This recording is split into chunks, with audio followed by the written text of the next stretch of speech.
I never thought I'd say this out loud, but my own daughter-in-law tried to erase me from the very home my late husband and I built together brick by brick. My name is Lorraine Whitfield, I am 68 years old, and until that moment, I thought I knew what family meant. But as I stood in the middle of my living room, surrounded by the familiar scent of polished oak and old photographs staring down from the walls, she looked me in the eye and told me I was nothing but a guest. The audacity of her words shook me to my core, because this wasn't just any house. It was the place where I raised my only son, the place where love, laughter, and sometimes tears filled the halls. And now, it was the battlefield for a war I never wanted but couldn't avoid. For most of my life, I've been the kind of woman who kept her head down and her heart open. Born in a small town in Kentucky, I moved to Ohio after marrying the love of my life, Frank. Together, we built a modest but beautiful home in Dayton where every corner told a story. Frank passed away 5 years ago, and though grief nearly consumed me, I held onto the house like it was his final gift. My son, Gregory, grew up there. His height marks still etched on the kitchen doorframe. When he married a woman named Cassandra, I believed, perhaps foolishly, that our family would only grow stronger. I didn't know that behind her charming smile was a storm waiting to swallow me whole. It began subtly, the way most betrayals do. Cassandra would make small comments about how old-fashioned the house was or how cluttered my living room looked with all the antique furniture Frank and I collected over decades. I brushed it off as harmless chatter, not realizing she was planting seeds of disdain. Gregory worked long hours as a financial advisor, so I found myself spending more time with Cassandra than I expected. At first, I tried to bond with her, sharing recipes, offering to babysit their 2 children, even inviting her to join me in the garden Frank and I once tended. But Cassandra always carried this edge, a sharpness in her tone that hinted she saw me as a burden rather than a blessing. One evening, while Gregory was away on a business trip, Cassandra confronted me outright. "Lorraine," she said, her voice cold and clipped, "don't you think it's time you considered moving into a senior community? This house is too big for you, and frankly, it would be better if Gregory and I could manage it." My heart froze. I stared at her, unsure if I had heard her correctly. The audacity of suggesting I abandon the only home I had left stunned me into silence. When I finally found my voice, I told her this house wasn't just 4 walls. It was my life's work, my memories, my blood and sweat. She smirked, as though my words meant nothing, and that was the moment I knew. This wasn't about practicality. This was about power. Her campaign against me intensified in the weeks that followed. She'd whisper to Gregory that I was too forgetful, or that I seemed unsteady on my feet, painting a picture of me as fragile and incompetent. I overheard one such conversation one night while passing their bedroom door. Cassandra's voice was sharp, filled with irritation. "Gregory, your mother is holding us back. We could renovate this house, make it ours, but she refuses to let go." My chest tightened with rage, but I swallowed it down, unwilling to cause a scene. Still, the seed of doubt gnawed at me. Was my own son being swayed by her poisonous words? Then came the breaking point.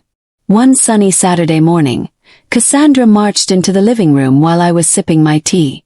Her eyes were blazing with determination, and in her hand was a stack of legal papers. She tossed them onto the coffee table with a triumphant smirk. "It's time, Lorraine," she declared. "You need to sign these papers. Transfer the deed. Gregory and I will take care of the house from here on." My hands trembled as I picked up the documents, my blood boiling with each word I read. It was clear she wanted me gone. She wanted to erase me from my own story, as though I had never existed. I refused, of course, my voice shaking but firm as I told her I would never sign away the only thing I had left of Frank. Her face twisted with fury, and in that moment, she dropped all pretense of civility. "You're selfish, Lorraine," she spat. "This house doesn't belong to you anymore. You're just an old woman clinging to the past. Gregory and I have a future to build, and you're in the way."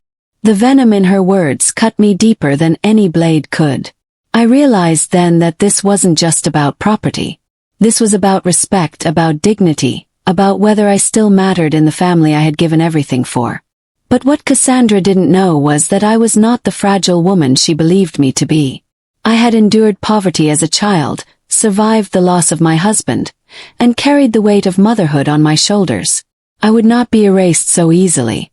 As I looked into her cold, calculating eyes, a fire ignited in me, a fire I hadn't felt in years.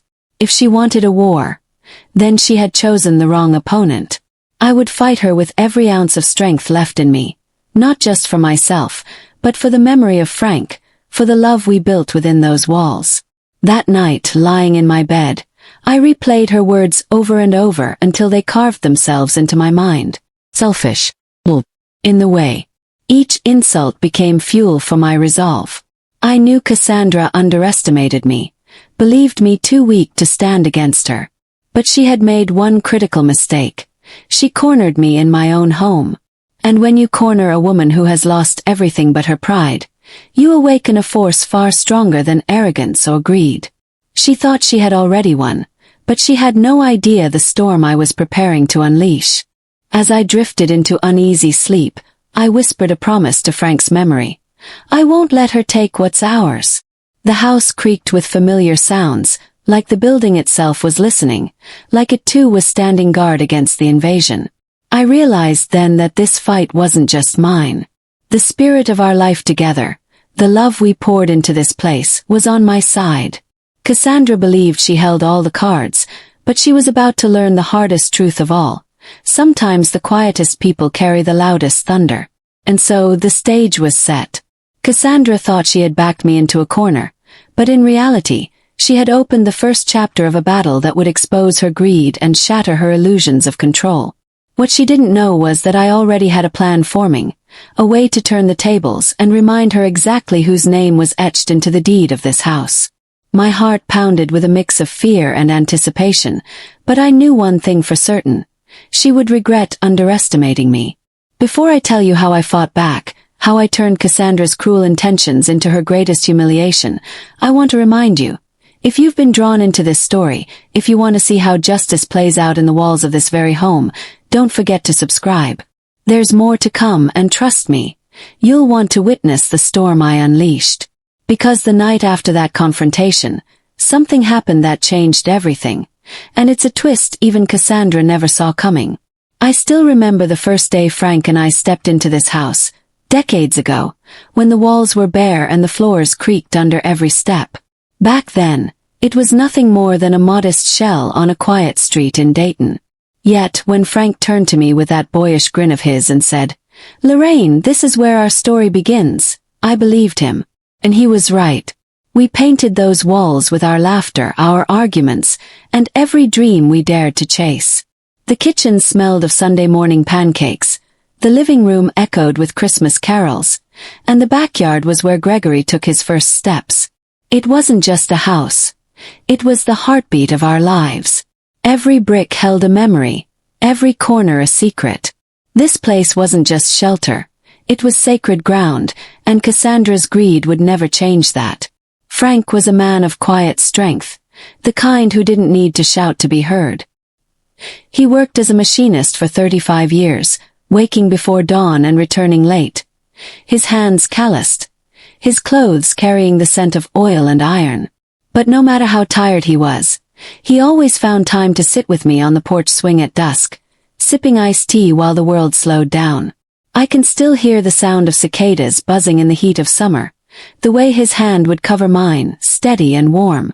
Losing him felt like the ground had vanished beneath me, like I was free falling through a life I no longer recognized. But the house, our house, kept me tethered. Even in my loneliness, the echoes of our love wrapped around me like a blanket. When Gregory was a boy, he used to run through these halls with a toy fire truck, its siren blaring as he made engine noises with his little mouth. I can still see him sprawled on the living room carpet, coloring books scattered around him, his tongue poking out as he concentrated. He was my world, my reason for everything. Frank used to say, "Lorraine, that boy's gonna move mountains someday." And I believed it. We saved every penny for his education, sacrificed vacations and luxuries just to give him the chance at a better life. And when he walked across that graduation stage years later, I thought to myself, it was all worth it. What I didn't know then was that the woman he would bring into our family would one day try to destroy everything we built. The first time I met Cassandra, I wanted so badly to like her.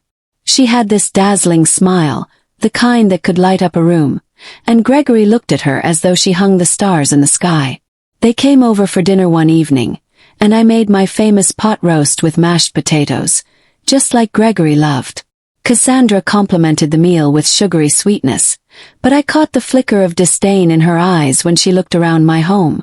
"It's cozy," she said, drawing out the word as though it was a flaw rather than a comfort. I brushed it off at the time, telling myself it was nerves or unfamiliarity. But deep down, something about her felt rehearsed, like she was always on stage, always performing. At first, her criticisms came disguised as suggestions. "You know, Lorraine, you'd have so much more space if you just cleared out some of this old furniture," she'd say, running her fingers over the antique sideboard Frank refinished by hand. Or, "These curtains are so heavy, don't you think? A lighter fabric would make the place feel less dated." I smiled politely, even nodded at times, but each comment was a needle pricking at my heart. She wasn't just critiquing fabric or wood. She was dismissing the history, the love, the memories woven into every object. It was as though she wanted to strip away my past so she could replace it with something shinier, something that didn't include me. As months turned into years, Cassandra's claws dug deeper. She grew bolder, less cautious with her words. Once, during a family dinner, she laughed and said, "Gregory, can you imagine how much this house would sell for if we remodeled it? New floors, open-concept kitchen.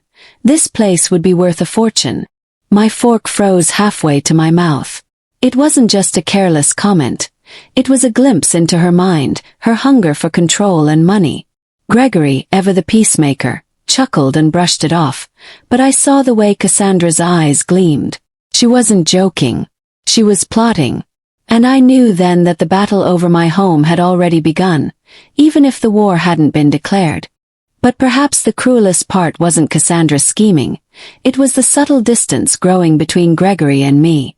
Where he once called me every other day, his calls dwindled to once a week, then once every 2. When I asked him about his work or his children, his answers were clipped, distracted. I could hear Cassandra's voice in the background sometimes, sharp and impatient, as though even his conversations with his mother were an inconvenience. I began to wonder if he truly saw me anymore, or if Cassandra had painted such a vivid picture of me as a burden that he started to believe it. That thought pierced me in ways I cannot describe. The son I had raised with every ounce of love in my body was slipping from my grasp, and the woman holding his hand was pulling him away from me. One night, as I sat in the living room with a box of old photographs, I found myself staring at an image of Gregory on his first day of kindergarten. His little backpack was nearly bigger than he was, and his smile stretched ear to ear. Frank had taken the picture while I crouched down to tie his shoelaces. I traced my finger over that photo, tears welling in my eyes, and I asked myself, how did we get here? How did the boy who once clung to my hand grow into a man who stood silent while his wife schemed against me? I didn't have an answer. But I knew one thing for certain. I wasn't ready to give up. I wouldn't let Cassandra erase me from his life, or from this home, without a fight. The morning after Cassandra shoved those legal papers into my hands, I sat at the kitchen table staring at them for hours. The sunlight streamed in through the lace curtains, illuminating the bold black words that demanded my signature. But instead of fear, I felt a surge of defiance. Signing those papers would mean betraying Frank's memory, betraying every sacrifice we had made to keep this house. No, if Cassandra wanted war, then war she would have. And I wouldn't be fighting alone. I had something she didn't. Decades of resilience, a deep knowledge of this home, and a love stronger than any greed she could muster. Cassandra thought she had me cornered, but she had only awakened the fighter I had buried beneath my grief. That night, as the clock ticked past midnight, I sat in my bedroom with Frank's old notebook, the one where he had scribbled notes about repairs, finances, and even little reminders to himself like, "Buy Lorraine flowers Friday." My heart ached as I flipped through the pages, his handwriting still so alive, so present. And then I stumbled upon something I had forgotten. A section where he had written out the details of our mortgage, our joint ownership, and a note in his familiar scrawl. House is for Lorraine, no matter what. My breath caught in my throat. It wasn't just sentiment. It was proof, ironclad proof that this home was mine. Cassandra thought she had a plan, but she hadn't counted on Frank's foresight. She had walked into a game she didn't understand, and soon she would realize the cost of underestimating me. Because the very next morning, I made a phone call that would change everything. I dialed a number I hadn't used in years, a voice from my past I wasn't sure would even answer. But when the line clicked and I heard that familiar drawl say, "Lorraine, is that really you?" A smile spread across my face for the first time in weeks. Cassandra thought I was weak, but she had no idea what kind of allies I still had, or what I was capable of when pushed too far. She was about to learn the truth. I might be old, but I was far from powerless. And with the right people by my side, I was going to show her just how big a mistake she had made. The very next week, Cassandra showed up at my door unannounced, her knock sharp and impatient, as though I owed her my time. I opened the door to find her dressed to perfection, her nails gleaming, her lips painted a crimson shade that screamed control. She didn't wait for an invitation. She brushed past me into the hallway, wrinkling her nose as though the scent of my lavender cleaner offended her. "Lorraine," she began, her voice clipped and rehearsed. "Gregory and I have been talking, and we think it's time you consider moving somewhere more suitable. A retirement community, perhaps." My blood ran cold, though my face remained calm. "This is my home, Cassandra," I replied softly. But she smirked, her eyes glittering with triumph. Not for long. From that moment on, Cassandra escalated her campaign against me. She would call late at night, pretending it was Gregory who needed to speak with me, only for him never to come to the phone.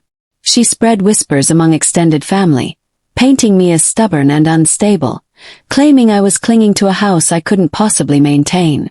At church, I began noticing side glances, pitying smiles, and even the occasional hushed conversations when I walked past. Cassandra's poison was spreading fast, and it burned me to realize Gregory said nothing to defend me. I wanted to scream, to demand answers, but instead I held my tongue. Rage, after all, is only useful when timed correctly.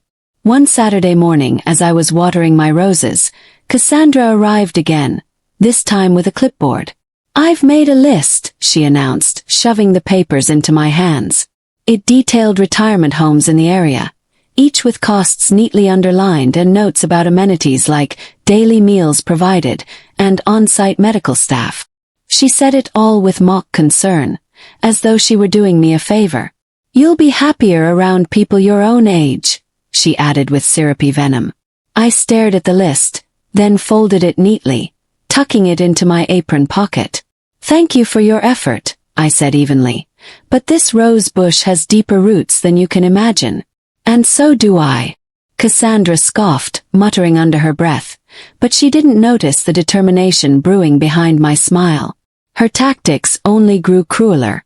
One afternoon I found my mail missing, bank statements, utility bills, even my social security check.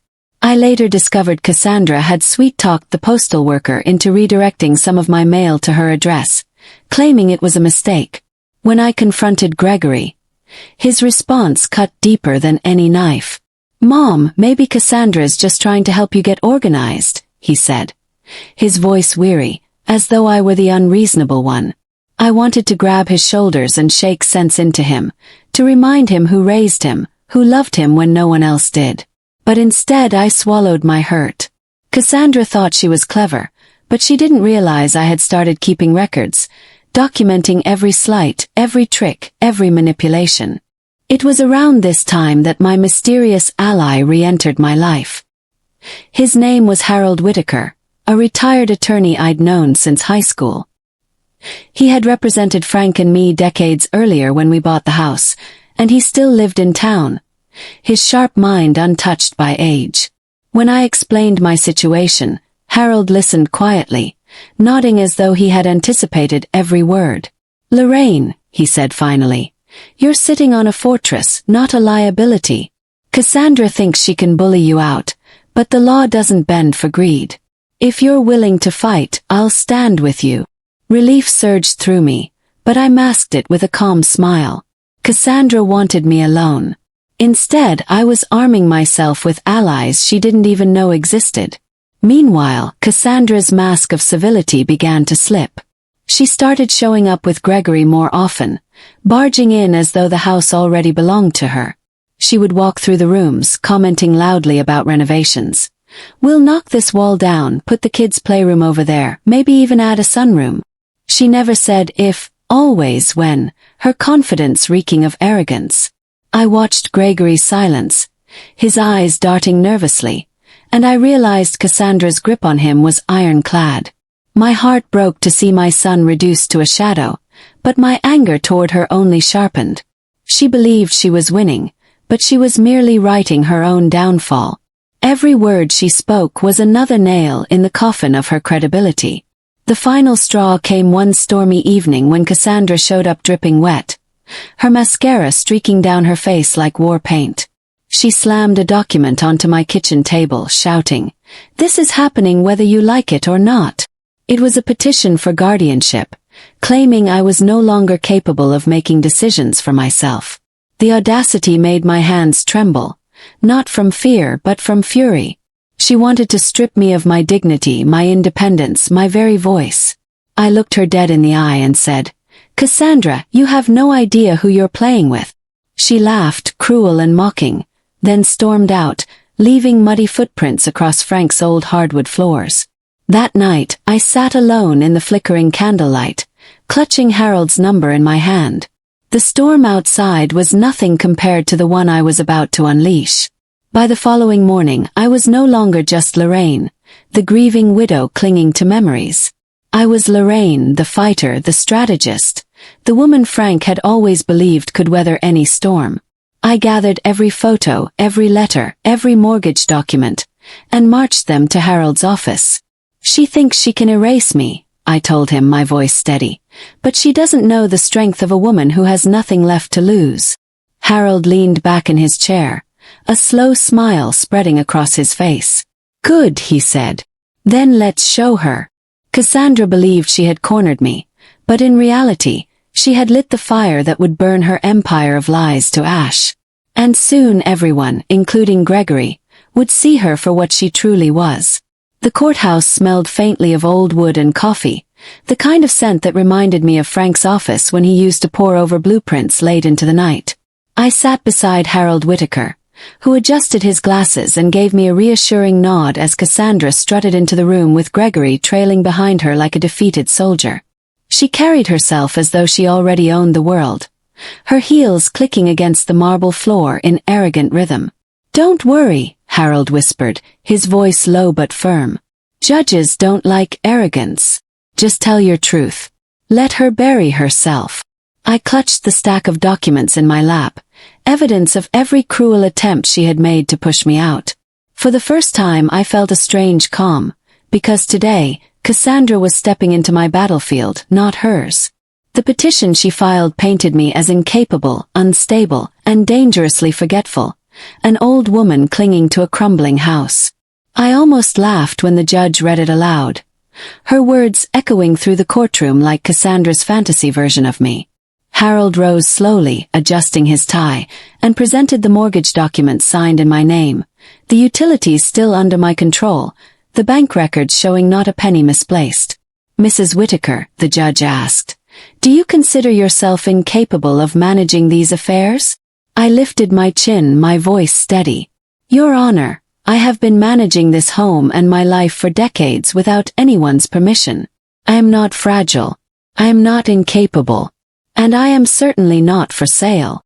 Cassandra's smirk faltered, and for the first time, I saw the flicker of doubt in her eyes. Gregory sat silent on the bench, his hands clenched tight, his eyes fixed on the floor. I wanted to reach out, to remind him he was still my son, but I could not afford weakness in that moment. Cassandra leaned close to him, whispering something that made him nod reluctantly, but his body language betrayed unease. The judge's gaze shifted to him. Mr. Price, she said firmly, do you agree with this petition your wife filed against your mother? His throat bobbed as he swallowed, and for one long moment, I prayed he would rise above Cassandra's manipulation. But when he spoke, his voice was strained and apologetic. I don't know, Your Honor. I just want what's best for everyone. His cowardice stabbed me deeper than Cassandra's cruelty ever could. After the session adjourned for the day, Cassandra stormed past me, her perfume thick and suffocating. Enjoy your little victory, she hissed, her lips curling in disdain. You won't win forever. Gregory is mine, and so is this house. You're just squatting on borrowed time. I met her venom with a cold smile. Funny thing about time, I said, my voice calm. It has a way of showing people's true colors. And yours, Cassandra, are already bleeding through. Her eyes narrowed before she spun on her heel, dragging Gregory behind her. Harold chuckled softly beside me. Well said, he murmured. But Lorraine, this is only the beginning. She'll come harder next time. His words were not a warning, they were fuel. If Cassandra wanted a war, then a war she would have. At home, the atmosphere grew heavier by the day. Cassandra began sending her cousins and friends to visit, each of them poking around the house as though measuring curtains and walls for their future renovations. I watched them silently, offering tea, pretending to be the gracious hostess while inside I catalogued every insult, every invasion, every whispered word of pity. My notebook grew thick with dates, times, and names, a chronicle of Cassandra's attempts to erase me. Gregory avoided me. His visits reduced to silence-filled dinners where Cassandra dominated every conversation, her laughter echoing falsely in Frank's dining room. Sometimes I caught him glancing at me, guilt etched into his face, but he always looked away. It was as if Cassandra had stolen not just his loyalty but his very soul. One evening, I sat with Harold in my living room, the fireplace casting shadows across his lined face. Lorraine, he said, tapping his pen against my notes, we're building a wall of evidence. But I need to ask, are you prepared to go further? To fight her not just in court, but in the eyes of everyone she's poisoned against you. My heart tightened. I thought of my church, my neighbors, even the family members who had started to believe Cassandra's lies. Yes, I answered, my voice firm. If she wants to destroy me, then I'll show her that this widow is stronger than she ever imagined. Harold nodded, his smile small but fierce. Good. Because when the truth comes out, Cassandra won't just lose. She'll regret ever picking this fight.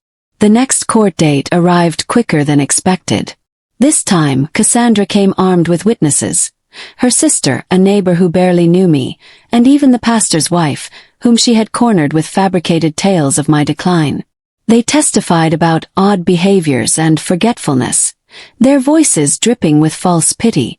My blood boiled as I listened, but Harold placed a steady hand on mine, keeping me grounded.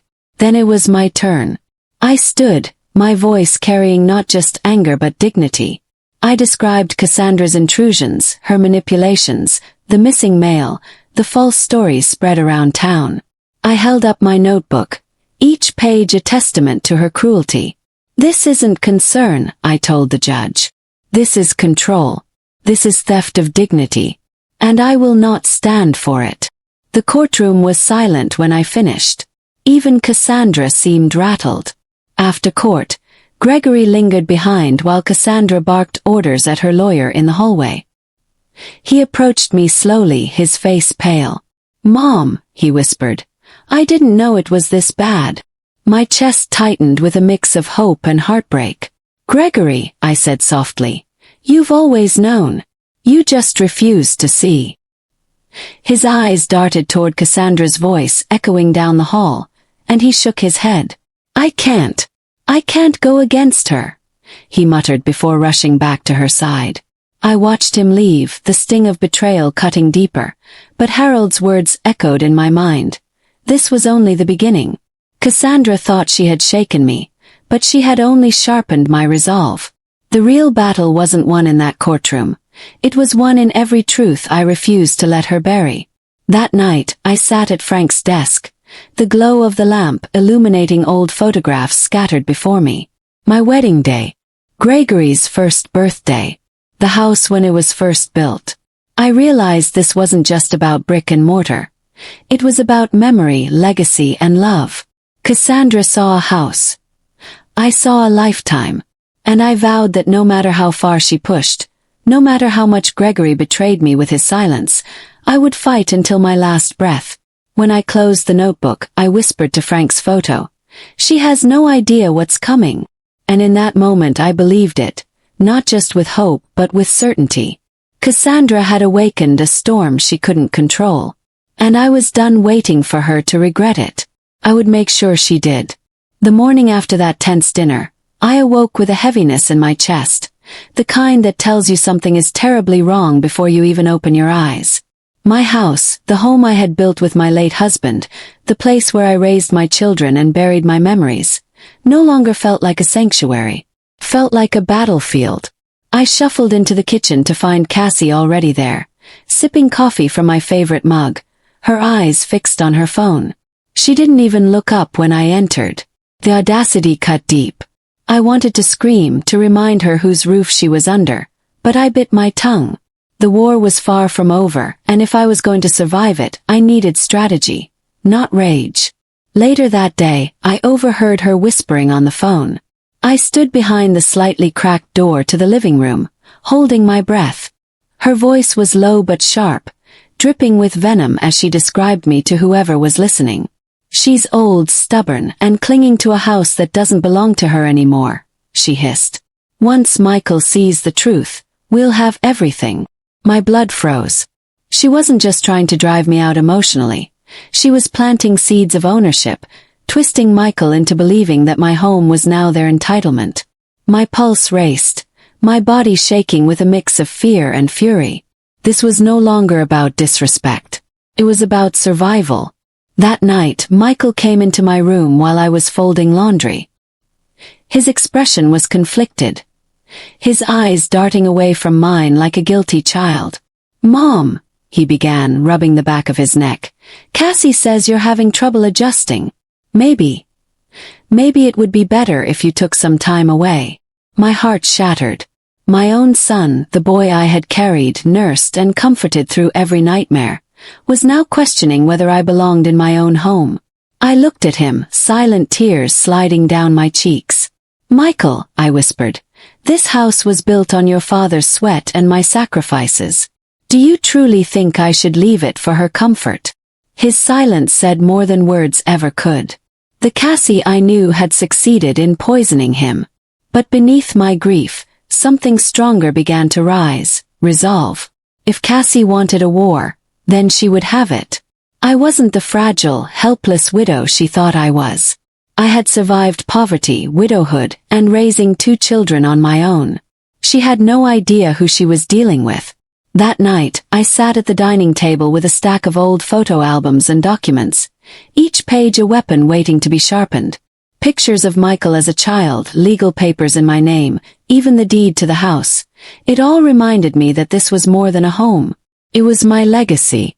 I wouldn't let her snatch it away. The first step was gathering allies. I called my daughter Vanessa, who lived 2 states away. She had always been the fiery one, quick to defend me and suspicious of Cassie from the start. When I told her what was happening, her voice turned cold with rage. "I'm coming down this weekend, Mom. She won't get away with this." Relief washed over me, though I knew Cassie would see Vanessa's arrival as a direct threat. Still, I needed backup.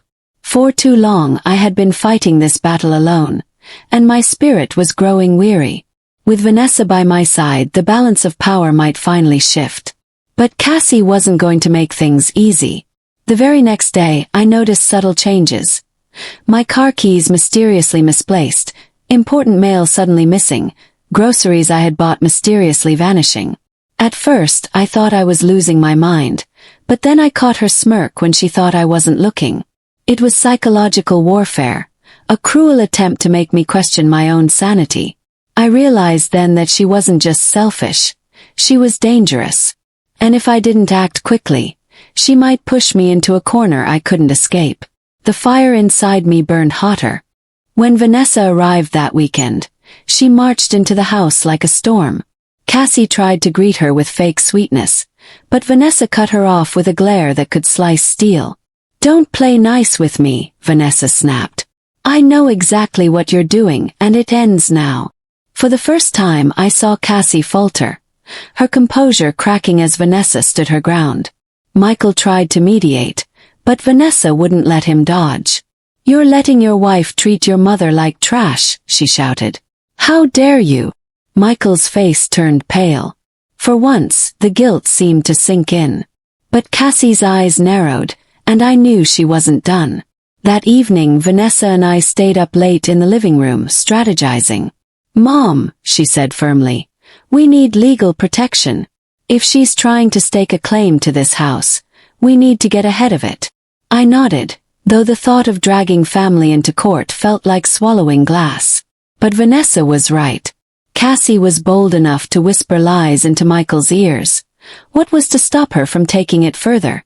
My hands trembled as I imagined a courtroom, Cassie smirking as she tried to erase my existence. But then I thought of my husband, of all the nights he worked double shifts to make this house ours. I couldn't betray his memory by surrendering. Days passed, and the tension reached unbearable heights. Cassie's mask of politeness slipped more each day, her barbs becoming sharper, her hostility less hidden. I caught her sneering at me when Michael wasn't around, whispering under her breath, "Not for long." The audacity made my stomach churn. But instead of lashing out, I forced myself to smile, to act calm, even grateful. Let her think she was winning. Because behind the scenes, Vanessa and I were gathering everything we needed. Legal documents, witnesses, even neighbors who had seen Cassie's behavior. I wasn't just preparing for survival anymore. I was preparing for revenge. And then it happened, the breaking point.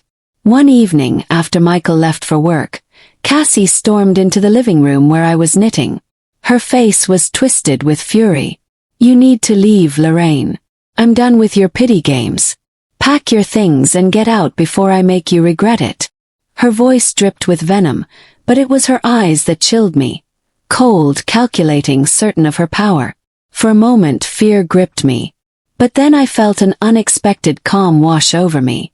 Slowly, I set my knitting down, rose to my feet, and met her gaze.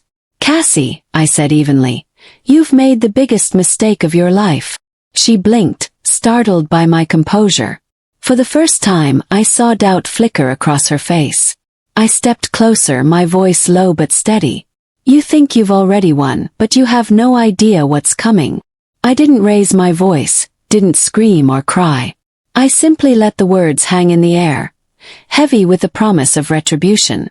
She opened her mouth to retort, but I walked away before she could, leaving her standing there stunned. In that moment, I knew the tide had turned. The battle was far from over, but Cassie had finally realized I wasn't the weak old woman she thought I was. I was her worst nightmare, because I was a mother protecting not just her home, but her legacy. The morning after that chilling confrontation, I woke up with a strange mix of dread and power coursing through me. My body still ached with age, but my spirit felt alive in a way it hadn't in years. Cassie thought she had cornered me, but I had finally drawn my line in the sand. I brewed myself a cup of coffee, using my mug that she had stolen days before and carelessly left in the sink, and sat by the kitchen window, staring at the backyard oak tree. My husband planted it the year Michael was born, and it had grown tall and strong through storms, droughts, and seasons of neglect. That tree was me, I realized. Deep roots, weathered bark, still standing. I whispered under my breath, "She will not take this from me." And in that moment, I knew revenge wasn't just an option. It was a necessity. I began my day quietly gathering strength the way a soldier might before battle. I called Vanessa again, her fierce voice steady as always. "Mom, we need to move quickly. People like Cassie don't stop. They escalate." She was right. Just last night, Cassie had slipped a real estate flyer onto the counter, circled in red ink, with the words, "Fresh Start," scribbled on it. It was her sick way of reminding me she had no plans of backing down. Vanessa had already lined up an appointment with a lawyer she trusted, someone who specialized in family disputes. I hated the thought of dragging my son's marriage into legal mud, but I hated the idea of being erased more. That lawyer would be the start of my offensive, not just defense. Cassie wouldn't see it coming. She thought I was weak, timid, and tired. She was about to meet the version of me that fought tooth and nail for everything I had ever kept. But while plans were forming, Cassie doubled her efforts to break me. That afternoon, she came into the living room and tossed a box onto the floor with a thud. "These are some of your old things," she said with a smirk. "Thought I'd help you start packing early." My stomach twisted as I looked at the box. It was filled with photographs of Michael as a boy, my wedding pictures, and even a quilt my grandmother had made by hand. She had chosen them on purpose, each item a dagger aimed at my heart. But instead of giving her the tears she wanted, I calmly picked up the box, cradled it in my arms and said, "Thank you, Cassie. These memories will stay with me long after this house has forgotten your name." Her face went pale for a moment, and I relished in it. For once, I had wounded her pride. That night I went to bed but couldn't sleep. I lay awake listening to the house creak, haunted by decades of memories within these walls. I thought of Michael's laughter when he was little, of my husband fixing the leaky roof, of Vanessa practicing piano in the corner. Every corner of this house told a story, and none of those stories had Cassie in them. I whispered to my late husband, "George, give me strength. Help me protect what we built."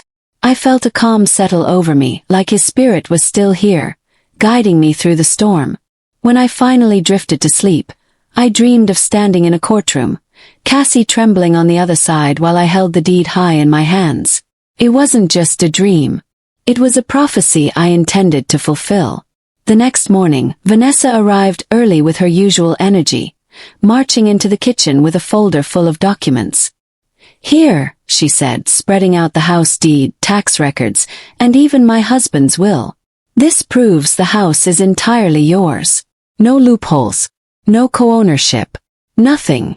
Relief washed over me as I scanned the papers, but it also ignited a new determination. "Then she has no case," I whispered. Vanessa nodded. "Exactly. But Mom, we're not just going to defend ourselves. We're going to make sure Cassie knows she picked the wrong person to mess with." Her words lit a fire inside me. For the first time since Cassie moved in, I felt like I wasn't just surviving, I was preparing to win.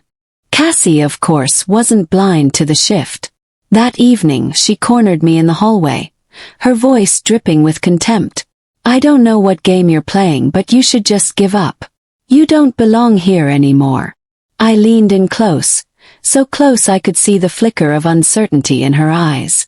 "Cassie," I said slowly, "I've belonged here longer than you've even been alive. And the difference between us. I don't need to play games to win." Her smirk faltered for just a second, and I walked past her, leaving her stewing in her own arrogance. She thought she was untouchable, but the cracks in her armor were beginning to show. The next day, Vanessa and I met with the lawyer, a sharp woman named Meredith with steel-gray hair and eyes that missed nothing. After listening to my story, she leaned back in her chair and said firmly, "Cassie has no legal claim here. But if she tries to force an eviction or claim emotional abuse, we can crush her with evidence. I recommend we document everything, every insult, every threat, every petty act she tries." Vanessa smirked, her fiery spirit uncontained. "Oh, don't worry. I've already started a log." Meredith's eyes softened when she looked at me. "Mrs. Whitmore, I've seen women like her before. They prey on grief, on vulnerability. But you're stronger than she realizes. This case won't just protect your home, it will expose her for who she really is." My hands trembled, but it wasn't fear anymore. It was anticipation. That night, I sat at my desk with a pen and notebook, recording everything Cassie had done since she moved in. The missing mail, the stolen mug, the real estate flyer, the box of photos. Each detail went into the log, every word a piece of ammunition I would one day fire in the courtroom. I felt almost exhilarated, like I was reclaiming control with every stroke of the pen. When I finished, I looked at the growing pile of evidence and whispered, "You wanted a war, Cassie. Well, here it is." I slid the notebook into a drawer, knowing it was only the beginning. The tension in the house grew unbearable. Meals were silent, except for Cassie's passive-aggressive sighs. Michael remained oblivious, caught between loyalty to his wife and blind love for his mother.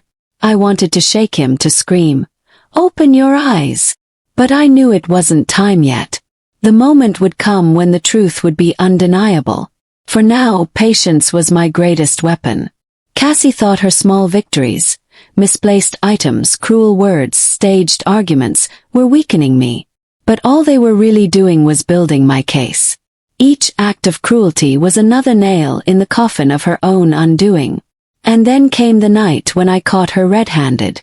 I walked into the kitchen quietly and found her rifling through my mail, stuffing certain envelopes into her purse. My voice cut through the silence like a blade. "Looking for something, Cassie?" She spun around, her face pale, caught in the act. For the first time she stuttered. I was just...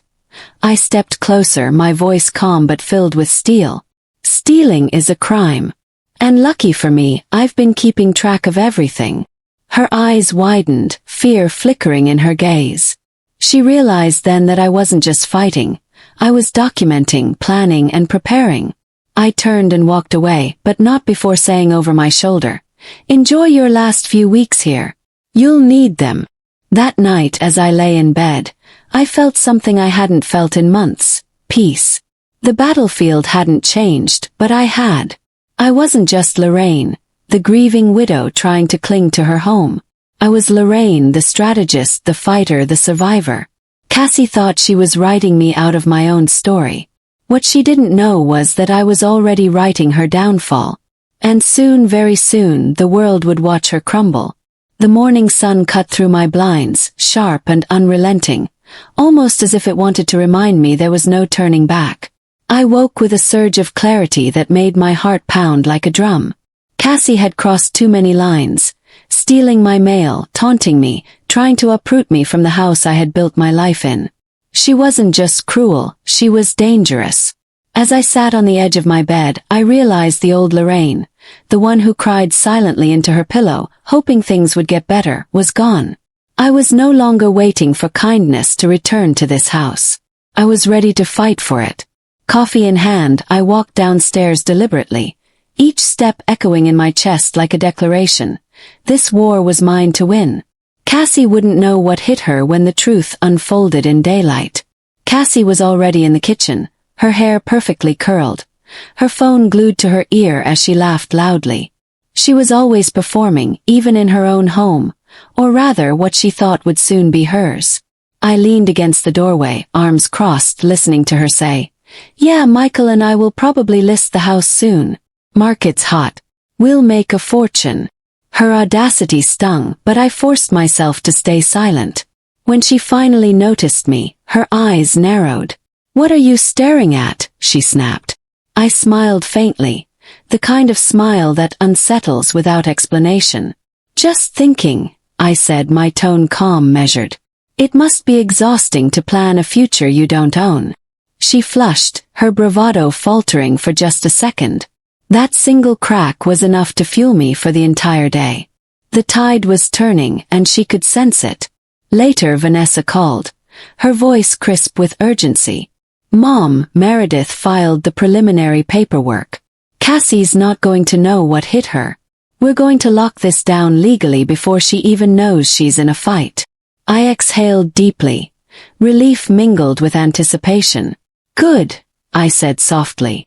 "Because she's already spinning stories. She's talking about selling the house as if it's hers." Vanessa laughed bitterly. "Delusional. Don't worry, we'll put her in her place. Just keep recording everything." And I did. That afternoon, I set up a small camera in the hallway. Nothing illegal, just enough to capture her daily antics. If she screamed at me, if she threatened me, if she crossed another line, it would all be preserved as evidence. The hunter had officially become the hunted, and she didn't even know it yet. By evening, the air in the house felt heavy with unspoken tension. Michael came home exhausted from work, his shoulders sagging as Cassie immediately launched into her rehearsed tirade. "Your mother is impossible, Michael. She's invading our privacy, snooping around, making me uncomfortable in my own home." I sat quietly in the corner, sipping tea, letting her lies fill the room. Michael rubbed his forehead, torn between the two women pulling at his loyalty. "Mom, please, try not to provoke her," he said gently, his eyes pleading with me for peace. I met his gaze steadily, then replied, "I'm not the one staging battles, Michael. I'm the one defending myself." He looked away, the conflict burning in his eyes. For the first time I saw doubt flicker there. Maybe, just maybe, he was beginning to question the woman he had married. The next day brought a storm, literally and figuratively. Rain pelted against the windows, and Cassie's temper matched the weather. She stormed into the living room, waving an envelope she had found in the mail. "Another bill, Lorraine. Do you even contribute to this house? Or do you just sit around waiting for us to take care of you?" My blood boiled. That bill was mine to handle, and she had no right to open it. I stood up slowly, meeting her eyes. "Cassie, you crossed the line when you stole from me. That's a crime. And you'll regret it." Her face twisted into a mockery of laughter. "What are you going to do, call the cops? Who would believe you?" I didn't answer. Instead, I took my phone, snapped a picture of her holding the envelope, and tucked it away. She didn't realize it yet, but she had just handed me another weapon. That night I couldn't sleep again, but this time it wasn't fear. It was adrenaline. I thought about my late husband and how he'd never forgive me if I let someone bulldoze through the legacy we'd built together. I thought about Vanessa and her unwavering support, about how she had stepped up like a lioness to protect me. And I thought about Cassie, her smug face, her endless arrogance, her belief that cruelty always wins. But cruelty only lasts until the truth claws its way out. As I stared at the ceiling, I whispered, "I'm going to take everything from you, Cassie. Not because I want revenge, but because you tried to take everything from me." The promise was more than words. It was an oath that hardened inside me. I wasn't just surviving anymore. I was preparing for victory. The following morning, Michael surprised me by knocking softly on my bedroom door. "Mom, can we talk?" His voice was hesitant, almost childlike, like the boy he once was. I invited him in, my heart pounding. He sat at the edge of my bed, his head in his hands. "Cassie says you've been spying on her, trying to sabotage our marriage. I don't know what to believe anymore." I swallowed hard, forcing back tears. "Michael, I've loved you every day of your life. Why would I ever want to sabotage your happiness? All I want is to live peacefully in the home your father and I built." His eyes lifted to mine, pain etched into every line of his face. I don't know who to trust. For the first time, I reached across the gulf between us and placed the deed in his hands. "Trust the truth, son. Start there." Cassie's fury only escalated when she realized Michael was slipping. She cornered me in the backyard later, the rain finally clearing but leaving the air thick and damp. "You're poisoning him against me," she spat, her eyes wild. "He's mine, Lorraine. Not yours." Her words cut deep, but they also revealed something ugly. Cassie didn't see Michael as a partner. She saw him as property. I straightened my back and stared her down. "He's not an object to be claimed, Cassie. He's my son, and one day he'll see who you really are." She lunged closer, her face twisted with rage. "If you think you've won, you're dead wrong. I'll drag you out of this house kicking and screaming if I have to." For a brief moment I thought she might actually strike me. But instead she turned and stormed off, slamming the door so hard the walls rattled. That moment was my breaking point. Not from fear but from certainty. I called Vanessa immediately, my voice steady but sharp. "It's time," I said. "No more waiting. No more hoping Michael wakes up on his own. We're going to end this." Vanessa didn't hesitate. "Good. Meredith is ready. Let's file the restraining order, gather the footage, and make sure Cassie has nowhere left to hide. As I hung up, I looked around my home, the photos, the furniture, the oak tree outside, and I felt a calmness wash over me. Cassie had underestimated me for the last time. She thought her cruelty was enough to drive me into the shadows. What she didn't know was that shadows can grow sharp edges. And mine were about to cut through her entire facade.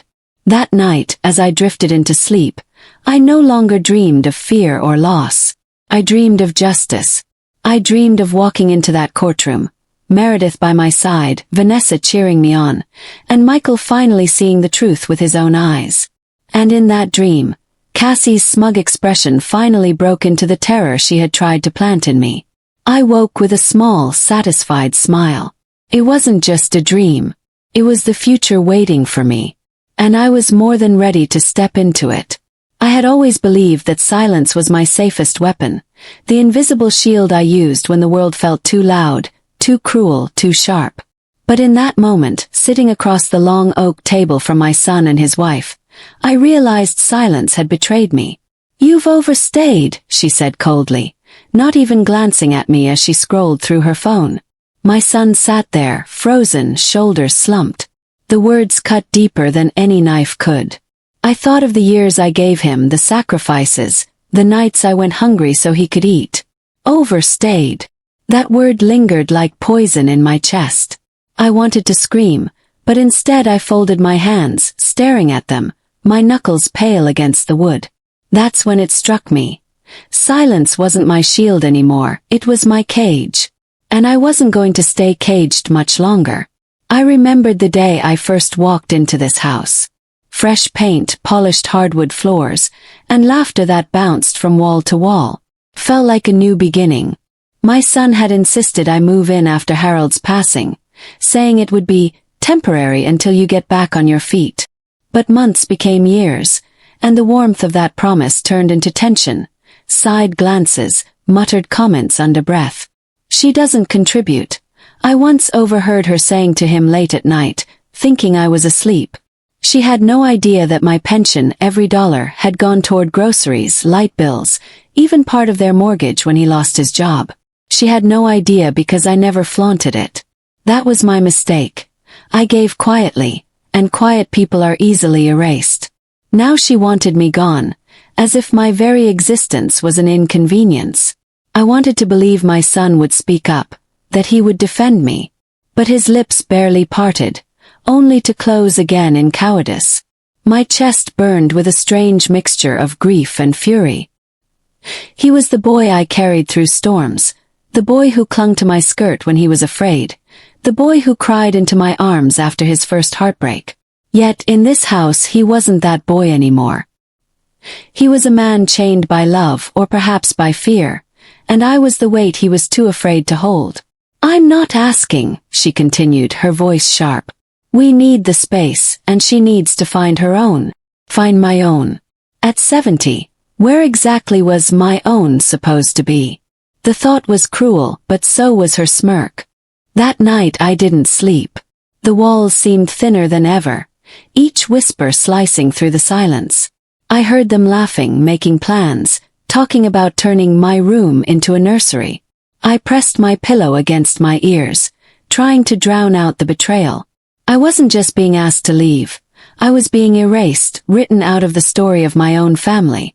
But what she didn't know, what even my son had forgotten, was that I was not a woman you could discard like old furniture. I had weathered storms harsher than her sharp tongue. I had walked through poverty, through sickness, through loneliness that would swallow most people whole. If she thought she could break me with eviction, she was about to learn that sometimes the most dangerous storms are the ones that have been silent too long. The next morning I made coffee like I always did. Routine gave me power. I stirred the sugar slowly, breathing in the bitter aroma, as if nothing had changed. But inside I was calculating, remembering names, documents, numbers that had long been tucked away.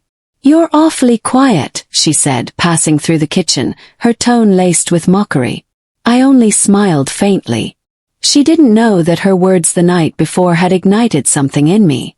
She didn't know that this house, the very ground beneath her feet, had been partly secured by me. Without my savings, without my contributions, they would have been drowning in debt years ago. And she certainly didn't know about the papers Harold had left behind, papers that bore my name in black ink where it mattered most. Later that day, I dug out the old cedar box from the back of my closet. Inside were remnants of a life built on resilience. Photographs, letters, bank receipts, and one particular document that made my pulse quicken. A deed. My son had always assumed the house was his and his alone, but the truth was more complicated. When Harold passed, his savings and my pension became the lifeline that kept the mortgage afloat, and in exchange, my name was quietly added as part owner. I never flaunted it because I never imagined I would need to. But now, staring at the crumpled paper in my trembling hands, I realized it wasn't just a safety net. It was a weapon. A silent one, perhaps, but a weapon nonetheless. Dinner that night was tense. I placed the deed on the table, folded neatly beside my plate. Neither of them noticed at first, too busy scrolling through their devices. Finally I pushed it closer. "What's this?" she asked, frowning. My son leaned forward, eyes widening as he read. Silence filled the room, heavier than ever, but this time it wasn't my cage. It was theirs. "You see," I said softly, "you've been living under the roof of a house that doesn't just belong to you. It belongs to me too." Her face drained of color. My son's fork clattered against his plate. For the first time in years, I didn't feel invisible. Felt powerful. Her voice cracked when she tried to speak. You never said. Because I never had to," I cut her off, my voice steady. "I believed family meant trust, loyalty, respect. I gave all that without keeping score. But since you insist on keeping track of who belongs where, let's be clear. I belong here. Legally. Permanently." My son's eyes darted between us, guilt heavy in his gaze. For once, I didn't soften. I didn't rescue him from his own cowardice. This wasn't about his comfort anymore. This was about reclaiming mine. I leaned back, my hands steady while theirs shook. It wasn't revenge yet. But it was the first taste, and it was enough to let me sleep peacefully that night for the first time in weeks. In the darkness of my room, I whispered Harold's name. I imagined him smiling, telling me I had finally remembered who I was. Strong. Unshakable. I hadn't raised my voice, hadn't thrown a fit, hadn't even shed a tear in front of them. All I had done was remind them that silence, when wielded carefully, wasn't weakness at all. It was strategy. But deep inside, I knew this was only the beginning. They wanted me gone, and people like her didn't give up so easily.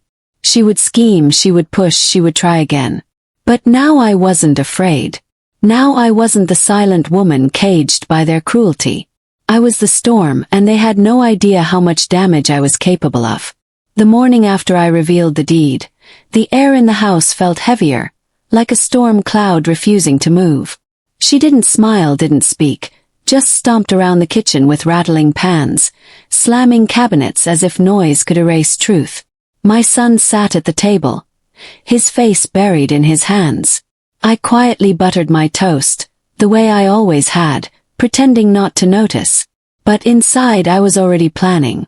I had lived too many years as if life would reward me for being quiet, patient, invisible. No more. If she wanted a war, I would not fight her with fists or shouting. I would fight her with intelligence, with patience, with every ounce of wisdom a woman collects after 70 years of surviving what others never could. And I would make sure she regretted underestimating me. I started with her friends. She loved her women's group, always bragging about book club, brunches, and spa days. She thrived on appearances, needing everyone to believe she was living the perfect suburban life.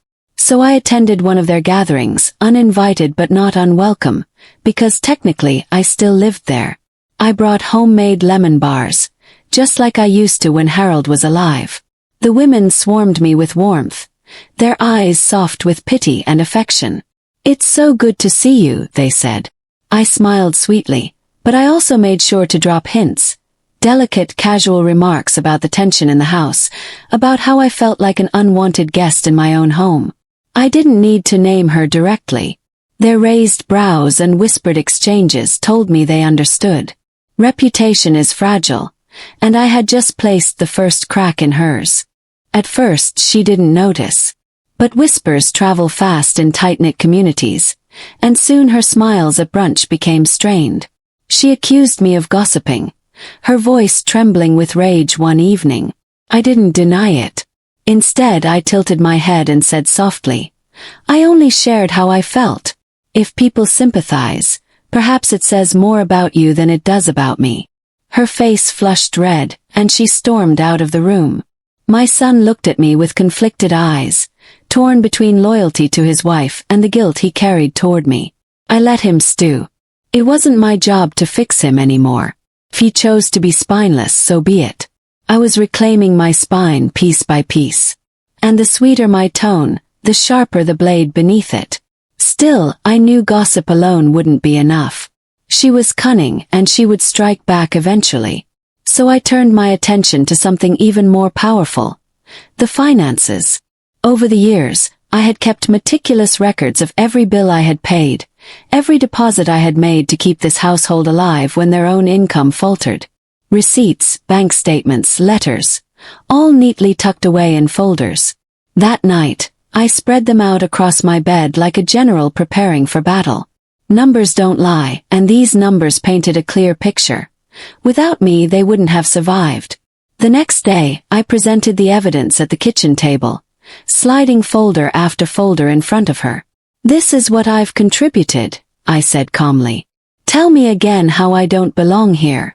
Her hands trembled as she rifled through the pages, her lips parting with disbelief. My son looked ashamed, his eyes darting from paper to paper. She tried to dismiss it, saying, "That doesn't matter anymore. It's our house now." But the panic in her voice betrayed her. Because deep down, she knew I wasn't just holding papers. I was holding leverage. With one phone call, I could expose everything, to her family, to the neighborhood, even to the courts. She was trapped, and she hated it. That hatred burned in her eyes every time she looked at me. But I didn't flinch. Let her burn. I had weathered bigger flames. This was just a spark compared to the infernos I'd already survived in my life. The tension grew unbearable, thick enough to choke on. Days turned into silent battles, each of us maneuvering around the house like soldiers in a standoff. I remained composed, smiling when I greeted the mailman, chatting kindly with neighbors, even baking cookies for the children down the street. She, on the other hand, grew restless, snapping at my son, snapping at friends, snapping at anyone who crossed her path. And the more she unraveled, the more people began to notice. At church, whispers followed her. At the store, women avoided her gaze. People gravitate toward dignity, and I had made sure mine shone brighter than ever. She meanwhile was unraveling like cheap thread. And the best part, I didn't even have to raise my voice. But revenge has a way of hollowing out the soul if you let it consume you. Some nights, I stared at the ceiling, wondering if I was becoming the very thing I hated. Then I would remember her words, "Overstayed," and the bitterness in her smirk when she planned to turn my room into a nursery. That memory reminded me that this wasn't cruelty for cruelty's sake. This was survival. This was justice. She had wanted me erased. I wasn't just fighting back. I was teaching her a lesson that generations should never forget. You don't discard those who built the ground you stand on. She learned that too late, so be it. At least she would learn. The breaking point came one evening when she lost control. We were sitting at the dinner table, my son absent, when she suddenly slammed her glass down, wine spilling across the table. "You've ruined everything," she screamed, her face twisted with fury. "Everyone thinks I'm the villain because of you." I didn't move. I didn't flinch. I simply looked at her, my gaze steady, my voice calm. "I don't need to ruin you," I said softly. "You're doing it all by yourself." The silence that followed was deafening. She broke first, tears streaming down her face as she stormed out of the room. And for the first time I felt the scales of power shift completely in my favor. That night, I stood by the window, staring at the moonlight washing over the lawn. Harold would have told me to forgive, to let go. But Harold wasn't here anymore. And maybe that was why I couldn't stop now. This wasn't just about revenge anymore, it was about reclaiming my place, my dignity, my right to exist without apology. My storm had begun, and I knew chapter 10 would not just be an ending. It would be the final twist, the moment everything turned on its head. And when it came, she would never see it coming. The morning of the court hearing felt like the climax of a storm. For weeks, she had pushed, threatened, and schemed to have me removed from my own home. But I stood firm, holding my papers, my evidence, and the truth I had carried quietly for years. The courthouse steps were crowded with people. Neighbors, friends, even distant relatives who had caught wind of the scandal. She strutted beside my son, her chin raised high, confident the law would side with her youth and entitlement.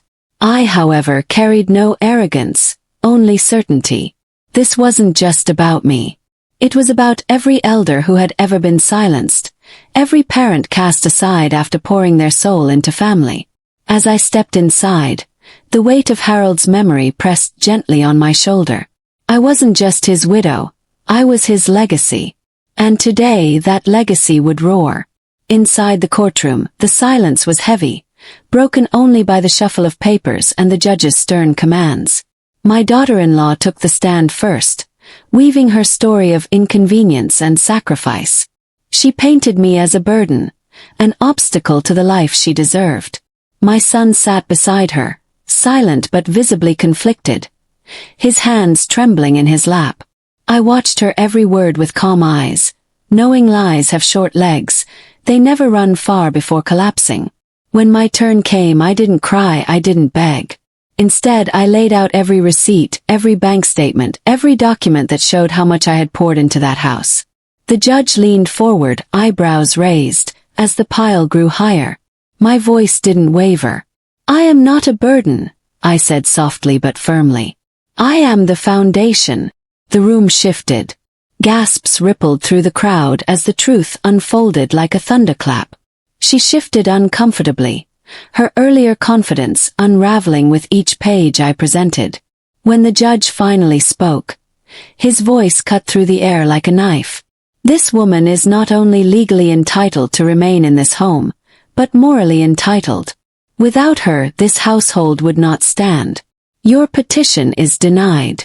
My daughter-in-law's face crumpled in disbelief, her mouth opening and closing with no sound. My son looked at me, shame and regret etched into his features. In that moment, I realized the battle wasn't just won. It was obliterated. I wasn't surviving in her shadow anymore. I was standing in the light, undeniable and unshaken. She stormed out of the courtroom, her heels clicking furiously against the polished floor. Reporters, neighbors, and strangers followed her with curious stares, some even shaking their heads at her audacity. I walked slower, steadier, each step carrying the dignity she had tried to strip away. Outside, the sun felt warmer than it had in years.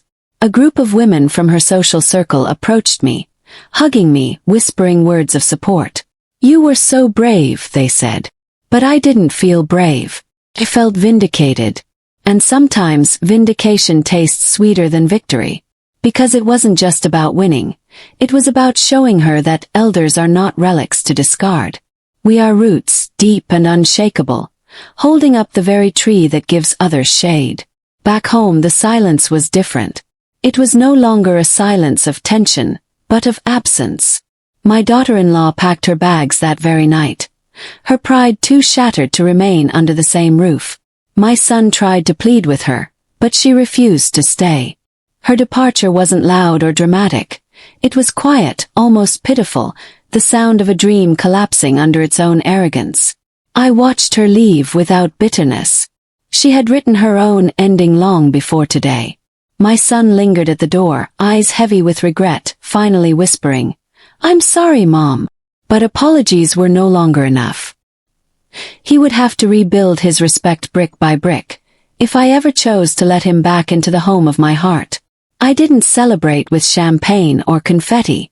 Instead, I brewed a pot of tea, the way Harold used to love it, and sat by the window as the sun dipped low across the yard. The house was mine again, not just in deed but in spirit. For too long, I had lived as though I were intruding in my own sanctuary. Now, each creak of the floorboards, each photograph on the wall, belonged fully to me. The peace was profound, almost sacred. And though the scars of betrayal would linger, they became reminders of the strength I never knew I had. Sometimes losing people is the only way to find yourself again. And in that moment I felt found, completely, irrevocably found. In the weeks that followed, word of the courtroom drama spread across town like wildfire. Strangers stopped me in the grocery store, in the post office, even at church, telling me they had heard my story and found courage in it. Older women squeezed my hands, whispering, "You stood up for all of us." Younger ones looked at me with newfound respect, realizing that one day, they too would stand where I stood. I hadn't set out to become a symbol, but sometimes stories carry farther than we expect. And if mine gave others strength to demand respect, then perhaps all the pain had a purpose. Revenge had begun this journey, but empowerment was where it ended. One evening, as I sat in the garden tending Harold's roses, I thought about the irony of it all. She had tried to erase me, to push me aside as though I were obsolete. Instead, she had cemented my place, not just in my home, but in the hearts of everyone who heard what happened. I smiled softly, pressing my fingers into the soil. The roses were blooming brighter this season, almost as if Harold himself was smiling down. Life has a way of balancing the scales, even when we least expect it. And in my heart, I knew I had done more than win. I had restored dignity, not just for myself, but for every forgotten elder whose story had been buried beneath silence. Still, life isn't a fairy tale. My son struggled in the aftermath, torn between loyalty and loss. But I no longer bent myself to carry his choices. I offered him tea when he visited, warmth when he earned it, and distance when he did not. My love remained, but unconditional obedience was gone. Boundaries had replaced it. That was the real victory.